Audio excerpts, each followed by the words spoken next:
Well,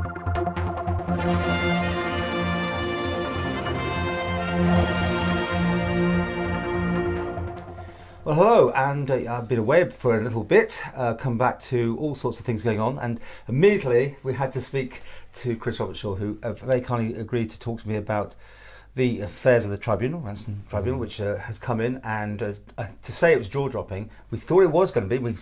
We've had a conversation or two about what we heard in the tribunal going on, but when the final came back, how did you react when you first saw what was in it? Well, very, very pleased that it was such a comprehensive report, extremely robust, using, for a tribunal, very strong language, but in my view needed, necessary, and I'm pleased it's happened. But for me, this started a long time ago, because you'll remember when I was an MHK, I had reason to be really concerned about the Rosalind Ranson affair, and encouraged Dr Ranson to appear before the PAC, which she did, and that report itself was pretty heavy going, and that's where it started for me. We have to say we're recording this on Monday. Tomorrow in Tynwald, the Chief Minister is going to make a statement. He said he was confined by sub judice, and I'm not quite sure, because to us, the results are in. It's a done deal, unless the government appeal it. Would that be the only reason that we can't now talk about it in public? Well, I'm not. You can talk about it in public. My understanding is that it's normal for the members of Keys to refrain from comment after a judgment in the court case, prior to whether or not an appeal happens, and I think that's a number of weeks beyond the judgment point. In this instance, we're talking about an employment tribunal with its judgment out into the public arena. It was commented on. You won't be aware of this. I think you were away. You were here at the beginning of the tribunal. I saw most of it, actually. Yeah, and you'll recall that evidence was coming out into the public arena immediately, from the public gallery, as it can do, because it's just like a law court, right? As it can do, and my view about applying sub judice in this particular instance, or even suggesting it, from my perspective, I have to say that I was very jaundiced by the constant refrain about sub judice over the Abbotswood affair. If you recall, that when it hit the fan at Abbotswood, all hell broke loose down there, and we were told then, we can't discuss this, it's sub judice. In reality, no charges were ever brought to court, and the owners of Abbotswood suffered horrendously in that particular year. So I think there's got to be strong case for applying sub judice.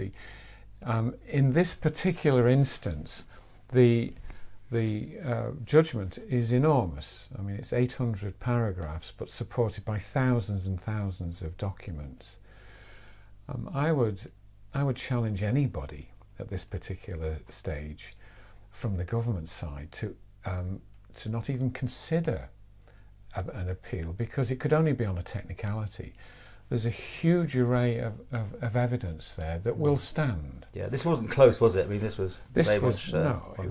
was cut and dried. And government, if it tried to, as it were, shut things down using the sub judice rule by applying an arbitrary appeal, would be subject to ridicule. And I don't expect government to try that particular tack. Damning. The words, I'm not sure if corruption is the right word, but certainly people may have misled or even lied. I'm trying to use my words carefully here. No, I wouldn't use your words carefully, because the judgment is clear. There was a complete loss of integrity on the part of a significant number of very, very senior civil servants, which is just not acceptable, and has effectively compromised the culture of government, which must be looked at across the piece. I think it's important to say here that some would say, this is a an employment tribunal limited to a particular individual. Well, in fact, here we're talking about what lies beneath, and that's self-evident in the evidence that the problems, the cultural problems in government, lie broadly and deeply, and that those are the issues that have got to be addressed. How high does this go, though? I mean, you must know what's in going my on. view. It goes right in civil service terms. It goes right to the top. Does it leak over into MHKs, the ministers, and that sort of thing?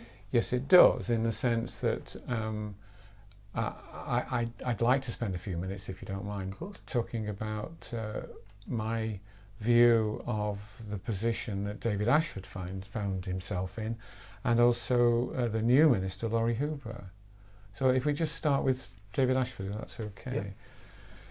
Now, David Ashford, as minister, had a duty to be aware of the competences of his immediate advisors. Now, in Rosalind Ranson, we had a woman of extraordinary competence, and if I may, I'd like to read a list of those competencies as detailed actually in the tribunal's finding, and it says she was a general practitioner from 1993. She was an executive medical director from 2012 to 2017 as an operational MD.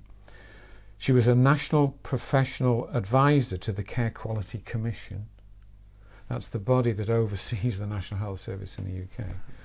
From 2018 to 2020, she was a regional medical director from 2018 to 2019. She was a commissioner in the Commissioner of Human Medicines from 2007 to 2012. And she was a member of the Faculty of Medical Leadership and Management. Here was a person of high professional standing. But it was saying Mr. Ashford wasn't necessarily listening to her. On the other hand, yeah, you had Catherine Magson, who had effectively a degree in music. Who had Ashford's ear as well, which is made comment upon. Well, yes, she did, but she had the ear because Mr. Ashford allowed that to happen.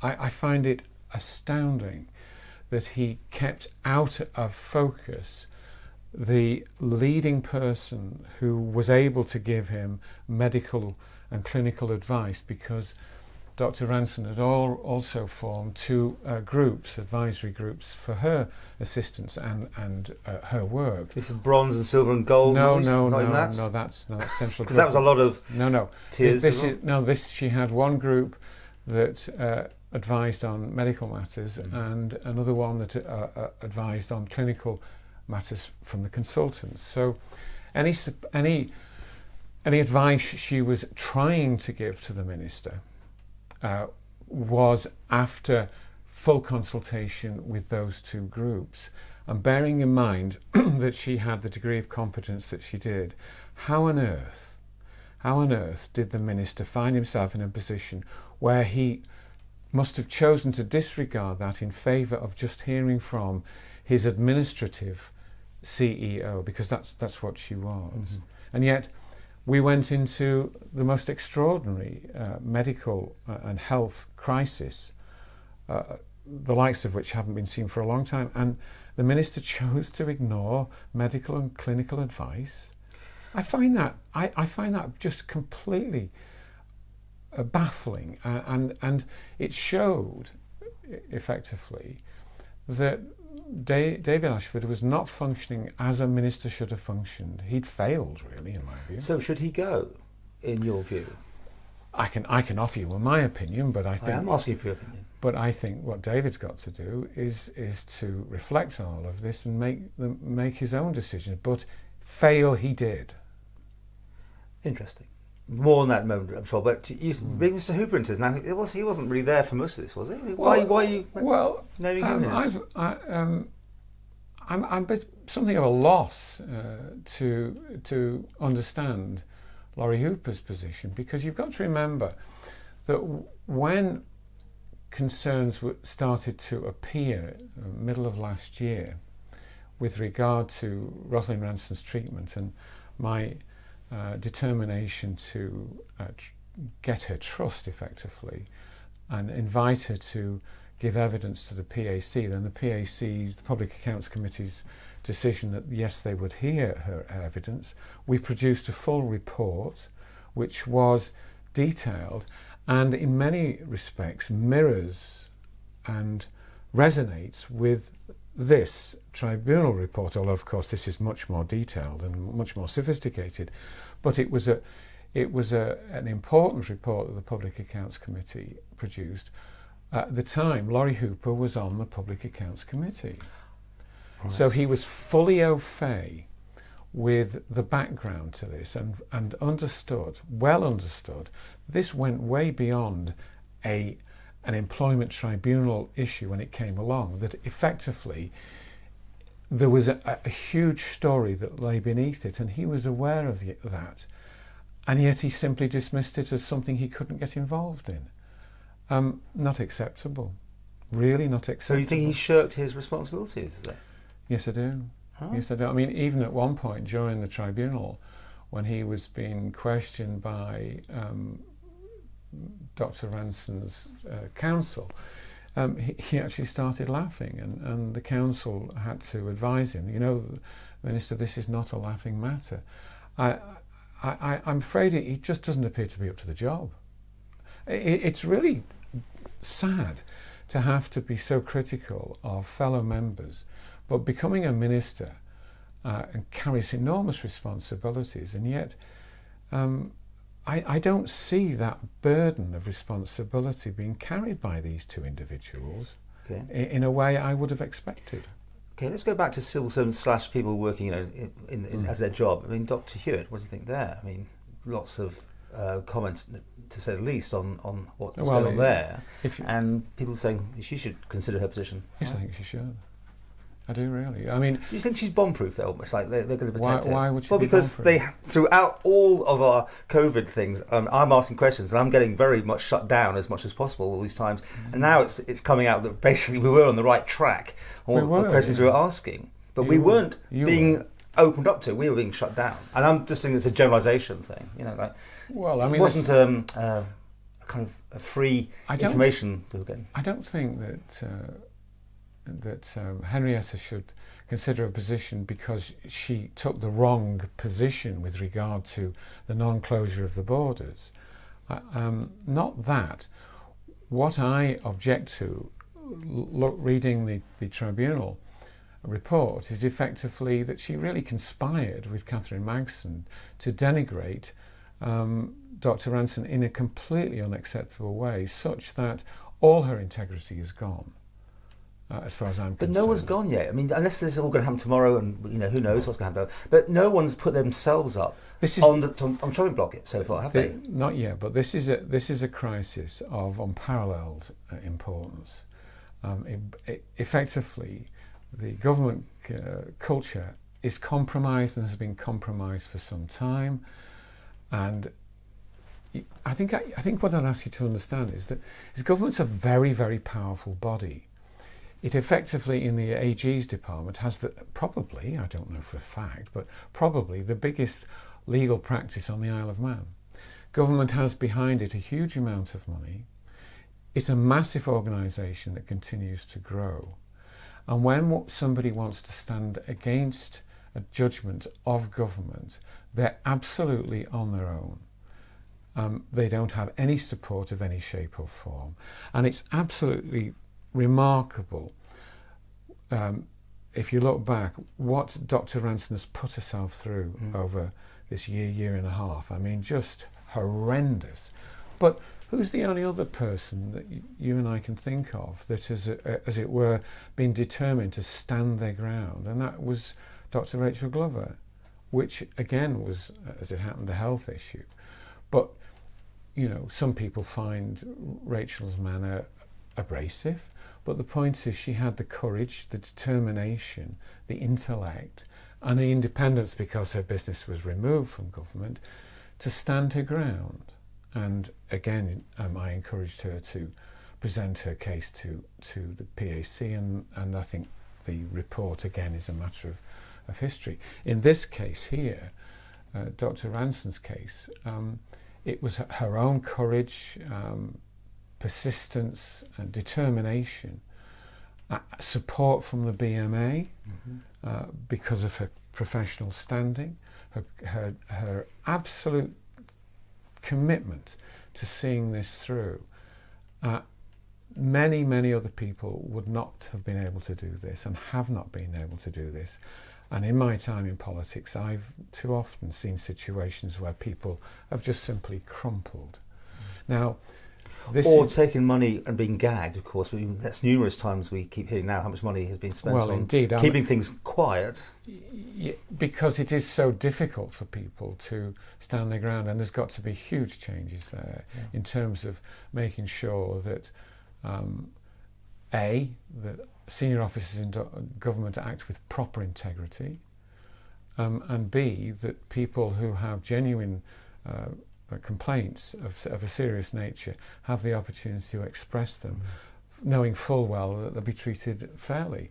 I think some of the failings in senior government has come about through complacency and arrogance, because they have been able to do this, because so often the individual's personal circumstances don't get the airing they should, and they're crushed.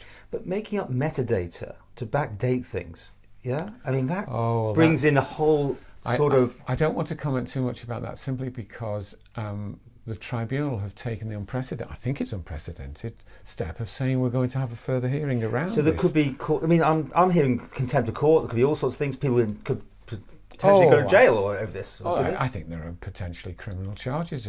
So we should steer clear. Steer clear of that for the time. But in general, without mentioning that part of it, to have people making things up allegedly, it's desperate. Is pretty like Russia almost, isn't it? It's as bad as, yes. And hang on, Paul. The fact that they thought they could do that—that's kind of crazy in this day and age. How they think they can get away with it? Yeah, I suppose. Well, they thought they could because of this arrogance, this untouchable nature of this momentum that government has.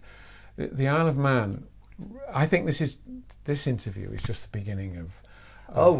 It's going to run this, and there's the Isle of Man has got to really come to terms with. It's got this enormous government that's growing, that's too powerful, arrogant, and unempathetic, unfeeling to its people. And furthermore, let me just say this: I think there's a duty of care on the part of the media to fully engage in this process. I'm not sure all the media have engaged in this as much as I thought, because I've been away, so I've been following it. Some have done some very good jobs. Others seem to be shying, maybe? Or am I just reading that? I've been a bit of a critic of the newspapers in the past, but I think they did very well last week. Yeah, from what I saw online. It was a full double page inside and the front cover. Yeah. I think Jeff the Mongoose has done well so far. Disappointed with Manx Radio. They've just tiptoed around the edge and reported snippets here and there. They've got to do an awful lot better than that. I don't know whether they've got the people to do it, but they need to engage in some really serious debates and discussions about, as this whole issue emerges, as to how do we fix our government. It certainly shouldn't be playing well anywhere that anyone reads about this, and people looking for jobs in the Isle of Man. Goodness knows what they must think of us, but that's for another time. And also, I want to pick up with you after tomorrow at some point, not maybe tomorrow, but once we hear where the Chief Minister is going. But I'm really going to put you on the spot. If you were in his position, if you were Alf Cannon, the Chief Minister, going tomorrow to Tynwald, and you had all the power to do what you want to do, what would you be doing?